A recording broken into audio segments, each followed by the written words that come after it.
यदि मैं आपसे कहूँ कि ऐसे भी म्यूचुअल फंड हैं जो फंड मैनेजर के दिमाग पर नहीं बल्कि मार्केट पर भरोसा करते हैं, न स्टॉक चुनने की टेंशन, न फंड मैनेजर बदलने का डर, लेकिन इसके बावजूद लाखों निवेशक इस तरह के फंड को पसंद कर रहे हैं और इसी को कहते हैं हम इंडेक्स फंड। तो इसका मतलब क्या यह समझा जाए कि भविष्य जो है इंडेक्स फंड में ही है या इसमें कुछ कमियां भी हैं? आज की वीडियो में हम चर्चा करेंगे इसी बात पे। मैं डीएम झा, आप देख रहे हैं स्टोन टैक्सविन चैनल। सबसे पहले बात करते हैं इंडेक्स फंड की। इंडेक्स फंड को समझने के पहले हमें इंडेक्स समझना जरूरी है। इंडेक्स मार्केट का रिपोर्ट कार्ड है। मार्केट में कई तरह के इंडेक्स होते हैं। उदाहरण के तौर पर Nifty 50, Nifty 100 TRI, Nifty mid cap 150 TRI, Nifty small cap 250 TRI, Nifty 500 TRI, ये कई तरह के इंडेक्स होते हैं। हम उदाहरण के लिए यदि निफ्टी 50 की बातें करें, निफ्टी 50 का मतलब हम बात कर रहे हैं निफ्टी की 50 बड़ी कंपनियों की। और यदि हम कहते हैं कि आज निफ्टी 50 ने 2% का परफॉर्मेंस दिया, यानी आज का इंक्रीज 2% रहा, इसका मतलब जो 50 कंपनियां हैं निफ्टी 50 में उनका औसतन परफॉर्मेंस 2% रहा। औसतन परफॉर्मेंस वर्ड इसलिए यूज़ कर रहा हूं कि जो भी 50 कंपनियां निफ्टी 50 में हैं उनका वेट बराबर नहीं, उनका वेट अलग अलग है। हो सकता है कोई कंपनी ने 1% का परफॉर्मेंस दिया हो, किसी ने 3% का दिया हो। अब बात करते हैं इंडेक्स फंड की।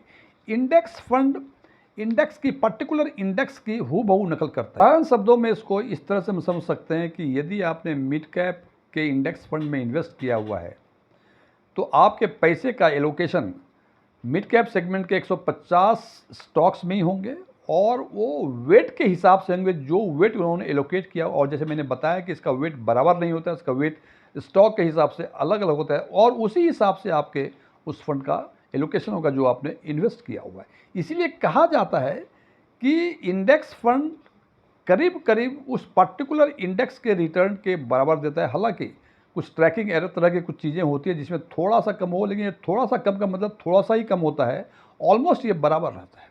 अब बात करते हैं इंडेक्स फंड के एडवांटेज पे। सबसे बड़ा एडवांटेज है कि इसमें टोटल एक्सपेंसेस रेशियो काफ़ी कम होते हैं। टोटल एक्सपेंसेस रेशियो कम होने का मतलब रिटर्न जो है बेहतर होता है। और ये इस टोटल एक्सपेंसेस रेशियो इसलिए कम होते हैं, इसमें रिसर्च करने की संभावनाएं नहीं है। मालूम है आपको कि 150 स्टॉक में या 100 स्टॉक में उसके वेट के हिसाब से एलोकेट करना है तो फंड मैनेजर को अधिक मेंटल एक्सरसाइज नहीं करना पड़ता है, नहीं कुछ अधिक रिसर्च करने पड़ते हैं, इसीलिए इसका एक्सपेंसेस रेशियो काफ़ी कम होता है। उदाहरण के तौर पर देखें, यदि एसबीआई निफ्टी इंडेक्स फंड की बातें करें तो इनका टोटल एक्सपेंसेस रेशियो 0.48% है। वहीं एसबीआई के जो लार्ज कैप है, निफ्टी जो है लार्ज कैप का इंडेक्स है, तो एसबीआई लार्ज कैप का जो टोटल एक्सपेंसेस रेशियो है वो 1.5% है। इसका मतलब कि इंडेक्स फंड से करीब करीब 3 गुना अधिक है एक्टिव फंड का। दूसरा सबसे बड़ा एडवांटेज है ट्रांसपेरेंसी। जैसे मैंने बताया कि आपने मिड कैप के इंडेक्स फंड में इन्वेस्ट किया है, इसका सिंपल मतलब इतना ट्रांसपेरेंट है कि आपको ये पता है कि 150 स्टॉक्स में आपके फंड एलोकेट हो रहे हैं और एलोकेट होने का प्रोपोर्शन जो है वो उसी हिसाब से होगा जो निफ्टी मिड कैप 150 टीआरआई का एलोकेशन है। सो ये काफ़ी ट्रांसपेरेंट है। कहीं आपको ये सोचने की जरूरत नहीं है कि इसमें अधिक हो गया, इसको करना चाहिए, इसको नहीं करना चाहिए, इसमें कम हो गया, ऐसा सोचने की जरूरत नहीं है। ये काफ़ी ट्रांसपेरेंट। तीसरा है कि फंड मैनेजर बदलने का कोई कहानी नहीं है इसमें। फंड मैनेजर बदल जाए तो बिकॉज हमें वही 150 फंड में इन्वेस्ट करने हैं। मैं एग्जांपल दे रहा हूँ मिड कैप का। यदि आपने निफ्टी 100 में किया है, निफ्टी 50 में किया है तो 50 या 100 स्टॉक्स में आपके एलोकेशन होंगे। तो फंड मैनेजर बदल जाए तो उसी 150 कंपनी में उसी प्रोपोर्शन के हिसाब से एलोकेट करना है, उसी के हिसाब से रीबैलेंस करना है उसको। लेकिन एक्टिव फंड में इसका बहुत सारा इंपैक्ट पड़ता है। एक्टिव फंड में यदि फंड मैनेजर बदल जाए तो इन्वेस्टमेंट स्ट्रेटजी बदल जाती है। हो सकता है कि किसी फंड मैनेजर का माइंडसेट कुछ और हो और जो इसके पहले जो फंड मैनेजर था उसका माइंडसेट कुछ और था, तो उसमें चांसेस है कि फंड मैनेजर बदलेंगे तो उसके रिटर्न में काफ़ी प्रभाव होता है। लेकिन इंडेक्स फंड में इंडेक्स फंड में इसका कोई प्रभाव नहीं पड़ता है, बिकॉज कि एलोकेशन क्या करना है और कितना करना है ये फिक्स है उस पर्टिकुलर सेगमेंट के हिसाब से। इसलिए फंड मैनेजर बदल भी जाए तो इसके रिटर्न में कोई विशेष परिवर्तन नहीं होता है। चौथा है डाइवर्सिफिकेशन। डाइवर्सिफिकेशन जैसे बताया हमने कि मिड कैप के इंडेक्स फंड में इन्वेस्ट किया है तो डाइवर्सिफिकेशन 150 फंड में आपके पैसे लगेंगे और ये 150 फंड डिफरेंट सेक्टर्स के हो सकते हैं। तो अपने आप आपके पैसे है वो डाइवर्सिफाई हो रहे हैं। जबकि एक्टिव फंड में हो सकता है कि मिड कैप में आपने लगाया 150 के बदले उन्होंने 100 में ही इन्वेस्ट किया हुआ हो सकता है 100 के बदले 50 में इन्वेस्ट किया हो, किसी और भी एलोकेशन अधिक कर दिया हो, किसी में कम कर दिया हो। ये संभावनाएं होती हैं एक्टिव फंड में, लेकिन पैसिव फंड में यानी इंडेक्स फंड में ऐसी कोई संभावना नहीं। जो फिक्स है उसी हिसाब से फंड मैनेजर आपके फंड को एलोकेट करेगा। पांचवा है कि लॉन्ग टर्म में यदि वेल्थ क्रिएट करना चाहते हैं तो इंडेक्स फंड काफ़ी बेहतरीन है। ऐसा देखा गया है लंबे समय में जो इंडेक्स फंड का रिटर्न है वो उस पार्टिकुलर सेगमेंट के इक्विटी एवरेज से अधिक रिटर्न है। यदि हम बात करें पिछले 10 वर्षों के CAGR की लार्ज कैप में, तो इंडेक्स का जो CAGR 12.54% है, जबकि लार्ज कैप के एक्टिव फंड का एवरेज CAGR 11.67%। यदि बात करें मिड कैप की तो इंडेक्स फंड का 18.12% है, जबकि एक्टिव फंड का 16.0% है। और स्मॉल कैप का, हालांकि स्मॉल कैप में इंडेक्स फंड का कम है, 15.35% है और एक्टिव फंड का 16.84% है। इस हिसाब से हमें लगता है कि लंबे समय में यदि वेल्थ क्रिएट करना है तो एक्टिव फंड से बेहतर है आपको इंडेक्स फंड को चूज करना। ये सारी इसकी खूबियाँ थी, एडवांटेज थे, लेकिन जनाब ऐसा नहीं है कि इसमें केवल खूबियाँ भी हैं, इसमें कमियाँ भी हैं। सबसे बड़ी कमी है कोई पार्टिकुलर सेगमेंट यदि गिरता है, यदि मिड कैप की बातें जैसे मैं कर रहा था, मिड कैप सेगमेंट यदि गिरा है तो निश्चित रूप से मिड कैप सेगमेंट के इंडेक्स फंड का भी रिटर्न गिरेगा।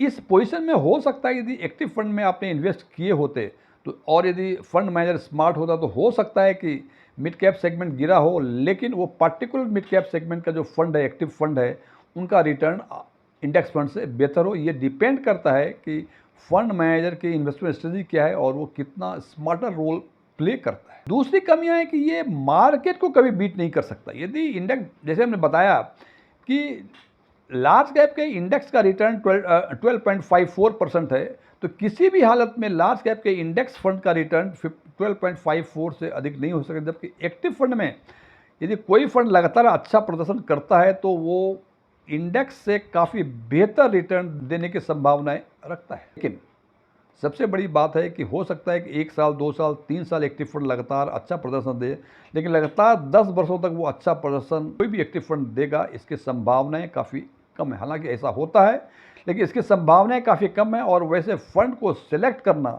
ये अपने आप में बहुत डिफिकल्ट टास्क है। अब चर्चा करते हैं कि आखिर इंडेक्स फंड किन लोगों के लिए सुटेबल है। सबसे पहले सूटेबल है बिगनर के लिए, जिनको म्यूचुअल फंड के बारे में आइडिया ठीक से नहीं है। वो चाहते हैं कौन सा ये फंड लूँ, वो फंड लूँ, और यदि उन्होंने सेगमेंट चूज़ कर लिया है तो बेहतर है कि वो उस सेगमेंट के इंडेक्स फंड में इन्वेस्ट करें। दूसरा है कि जो SIP करना चाहते हैं लंबे समय, चूँकि SIP हमेशा लंबे समय के लिए होता है, ओवर द पीरियड होता है, तो SIP करने वालों के लिए इंडेक्स फंड काफ़ी बेहतरीन एवेन्यूज़ है। तीसरा है कि लॉन्ग टर्म के लिए यदि इन्वेस्ट करना चाहते, जैसे मैं बताया कि लॉन्ग टर्म में इंडेक्स फंड हमेशा एक्टिव फंड के एवरेज से बेहतर रिटर्न देता है, तो लॉन्ग टर्म के लिए इन्वेस्ट करना है आपको तो बेहतर है कि आप इंडेक्स फंड को चूज़ करें। और सबसे इम्पॉर्टेंट कि यदि आपको फंड चुनने में कन्फ्यूज़न है तो इंडेक्स फंड सबसे अच्छा विकल्प हो सकता है। फ्रेंड्स, ये वीडियो यदि अच्छा लगे इसको लाइक करें, अपने फ्रेंड्स के साथ शेयर करें, कमेंट बॉक्स में यस लिखें, और यदि आपको लगे कि इसमें ऐसी कोई जानकारी नहीं है जो आपको पहले से नहीं पता थी या ये वीडियो ही आपको पसंद ना आया हो तो कमेंट बॉक्स में नो लिखें। और यदि आपकी रुचि इन्वेस्टमेंट, खासकर म्यूचुअल फंड इन्वेस्टमेंट, बैंकिंग और डायरेक्ट टैक्सेशन में, और अभी तक आपने मेरे चैनल को सब्सक्राइब नहीं किया है तो मेरे चैनल को सब्सक्राइब करें और ऑल बटन पर क्लिक करें ताकि हमारे सभी नए वीडियो की नोटिफिकेशन आपको लगातार मिलती रहे।